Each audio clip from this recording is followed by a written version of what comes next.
Hey, I'm Ryan McCray, and welcome to another episode of Burn the Tavern Down. In this episode, I'm going to be talking about how to use the character's family to generate some great adventures. So, let's get started.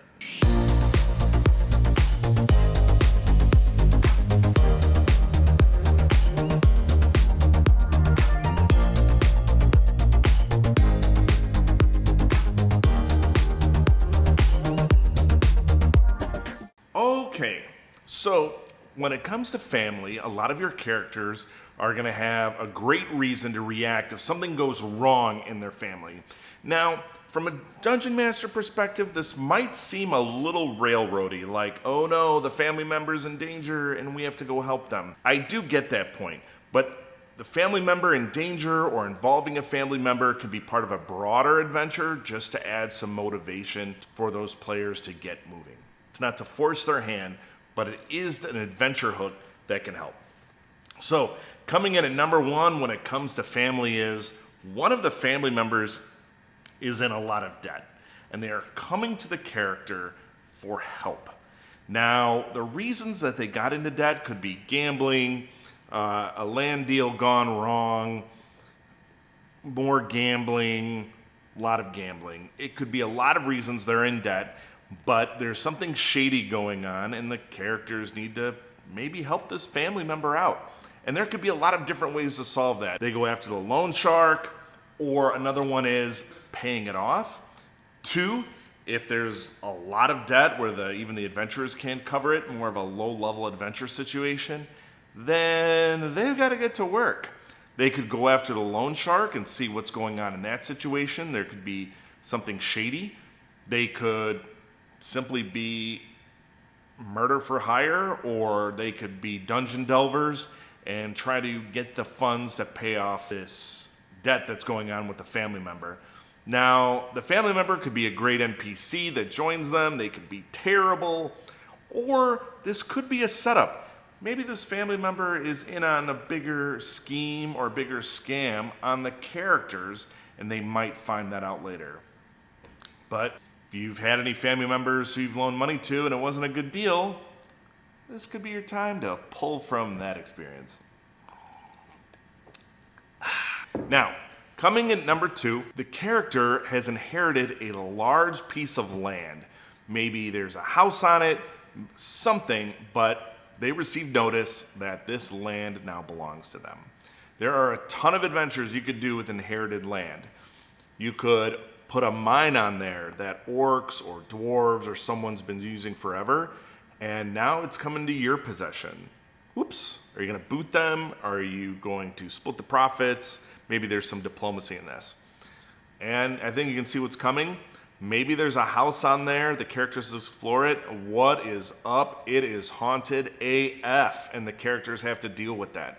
There could be something in the basement. There could be a lot of things in the basement. Or they find a plot of land that has a door in it and it leads to a dungeon. Is the dungeon technically that characters? I don't know how that works. I don't know how dungeon law works. But you could probably figure that out. They could go and explore. That land could break up a trade route, something. You can pull a lot of adventures off of just inheriting a large piece of land and them struggling with what to do with it, how to get rid of it. Maybe it's cursed. It could be. It's probably cursed. It's probably cursed. So, land inheritance. I love that one. Good old family member leaving you a lot of land. It's most likely cursed, and it's haunted, and there's zombies, undead, pouring out all day. Great adventure. Let's do it. But what it does is it leads to have the characters be able to level up that land. They could build on it. They could develop it. It gives them a reason to pour their gold into it, because a lot of characters walk around with a ton of gold. Yes, there's banks, but it lets them build and create and design, and that could lead to a lot more adventures. So I love a good old inheritance campaign. So make that happen. All right, coming in at number three, your family member committed a crime and they say they didn't commit it and they're going to be hung in 2 days. What? And your characters have to investigate what went wrong, who set them up, and why. I like this as a good old introduction to a thieves guild or assassin's guild. I like some political intrigue on this, but clock's ticking and the gallows are waiting for your family members, so you might want to roll some dice. All right, and number 4 is kind of a classic. The old family member went into the dungeon and we haven't heard from them, and Aunt Betty Lou is weeping about it, and you have to go in and save this terrible, terrible relative of yours. And it just leads to a good old dungeon where they're seeking the family member, clock's ticking, and at the end it could have a great battle of they're in the boss's room, the boss is about to finish them off, and you scoop up and save the family member. This doesn't have to be the entire adventure, but if they're going to the dungeon anyway, adds a little family magic to it. And Aunt Betty Lou is really happy that you guys rescued Uncle Harold, because he's a hot mess. That's what I've got for how to involve your family members into an adventure. Get your players involved.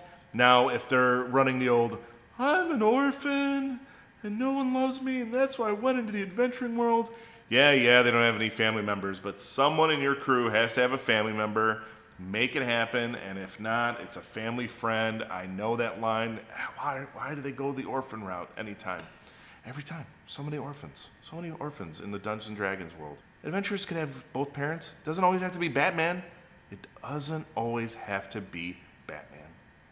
All right, so if you would, like and subscribe, and if you want, I got a little guide down there. I would love for you to sign up and get my newsletter. That would be a big help to me, and you'll get a ton more information. You'll get a newsletter weekly on how to run better games, and I would love to see you there. So that's about it, and have a good one.